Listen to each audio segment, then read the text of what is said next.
अपने पहले से सीखा है कि જે ગોલ ઓરિએન્ટેડ હોય, જેના ગોલ્સ હોય એ જ ઇન્સાન સક્સેસફુલ થાય છે. ચાહે એ ગોલ વજન કમ કરવું હોય, યા એક્ઝામિનેશનમાં માર્ક્સ લાવવું હોય, યા સક્સેસફુલ એન્ટરપ્રનર બનવું હોય, યા હાફિઝુલ કુરાન બનવું હોય. ગોલ્સ હશે તો જ જિંદગીમાં તમે સક્સેસફુલ થશો. ઘણા લોકો સ્માર્ટ ગોલ્સ બનાવે છે. હમણાં મેં એક બુક પઢી રહ્યો છું જેનું નામ એટમિક હેબિટ્સ છે. એની એક સમરી ઇંગ્લિશમાં બનાવી છે, આ લિંક પર અવેલેબલ છે. લિસનર દાવો તો ઇન્શાલ્લાહ બનાવીશ સમરી. હમણાં મેં એક નવા કોન્સેપ્ટને એ બુકમાં પઢી રહ્યો છું, જે આપ સગલા સાથે શેર કરું છું. આ ઓથર બુકના અંદર જેમ્સ ક્લિયર એમ લીખે છે કે ગોલ્સ જિંદગીમાં બનાવવા કરતાં સિસ્ટમ્સ બનાવવું, હેબિટ્સ બનાવવું સક્સેસફુલ થવાનું જ્યાદા ઇઝી રસ્તો છે.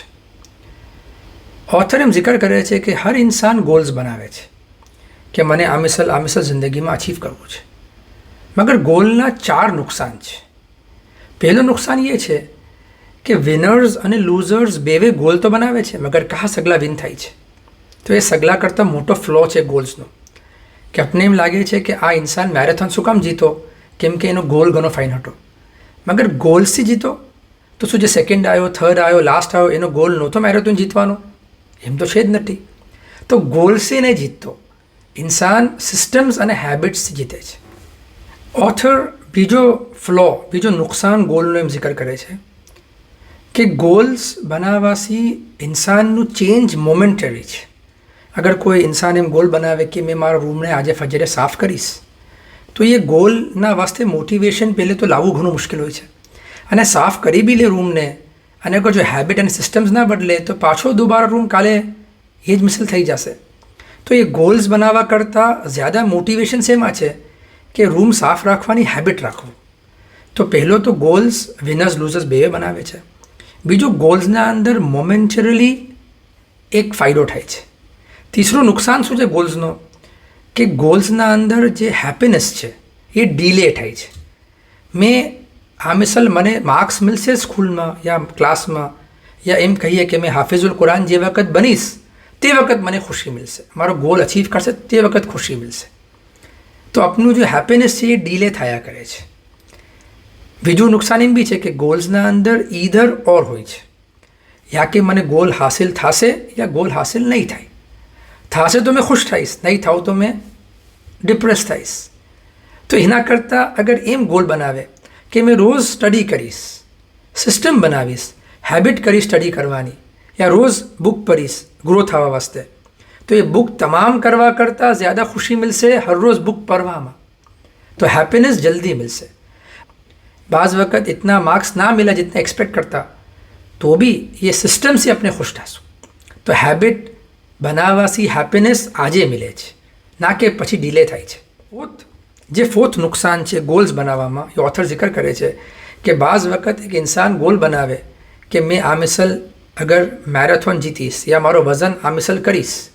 એ ગોલ અચીવ થવા પછી મેરેથોન જીતી ગયો, પછી એ જે ગોલ અચીવ કરવા વાસ્તે મહેનત કીધી એમાં ફરક પડી જાય છે અને લોંગ ટર્મ ફાયદો નહીં થતો. શાયદ એ પ્રેક્ટિસ કરવું એ મૂકી દે કે મારો ગોલ અચીવ થઈ ગયો, મને ગોલ્ડ મેડલ મળી ગયો, હવે શું કામ પ્રેક્ટિસ કરું. કુરાન મજીદના હિફ્ઝમાં બી હિંમત છે કે મેં હાફિઝુલ કુરાન બનીશ, તો એ ગોલ વાસ્તે જિંદગીભર મહેનત કીધી અને એક વખત હાફિઝુલ કુરાન બની ગયા તો પછી સિસ્ટમ છે, જે હેબિટ છે કે રોજ કુરાન મજીદ હિફ્ઝ કરવું, એ ના મુકાઈ જાય, કેમ કે એ તો હેબિટ છે, સિસ્ટમ છે. આજે પૂરો કોન્સેપ્ટ છે એમ છે કે ગોલ્સ ડિરેક્શન આપે છે, ગોલ્સનો ફાયદો છે, મગર અસલ ફાયદો સિસ્ટમ્સ અને હેબિટ્સનો છે. એટમિક હેબિટ્સ, નાની નાની હેબિટ્સ જે રોજ ઇન્સાન કરે એનાથી ઇન્સાનનું સક્સેસ છે. એક થોટ ઓથર આપે છે, એમ કહે છે કે you do not rise to the level of your goals, you fall to the level of your systems. ઇન્સાન જે જિંદગી છે એના હેબિટ્સ અને સિસ્ટમ્સના ઉપર દારોમદાર છે. હવે એક સવાલ થાય છે કે કોઈ જો ઇન્સાન અગર ગોલ બનાવે જ ના અને સિસ્ટમ અને હેબિટ્સને બહેતર બનાવે તો ઇનફ છે. કોઈ મેરેથોન જીતવાનો ગોલ બનાવે જ ના મગર રોજ પ્રેક્ટિસ કરે રનિંગની તો ઇનફ છે. કોઈ હાફિઝુલ કુરાન બરાબર કે ગોલ એમ હાફિઝુલ કુરાન બનવું એક દિન, એ ગોલ ના બનાવે મગર રોજ કુરાન મજીદ બરાબર से हिफ्स करे तो इनफ है. તો આ બે ચીજ થઈ કે એક તો આઉટકમ બેઝ યાની ગોલ્સ બનાવીને અચીવ કરવું, બીજું સિસ્ટમ અને હેબિટ બેઝડ એની પ્રોસેસને ઇવોલ્વ કરવું, અને તીસરું છે જે ઘણું જ્યાદા મુફીદ છે એ આઈડેન્ટિટી ચેન્જ. ઇન્શાલ્લાહ નેક્સ્ટ વિડીયોમાં આપણે આઈડેન્ટિટી ચેન્જની જિક્ર કરશું. શુક્રન જઝીલન.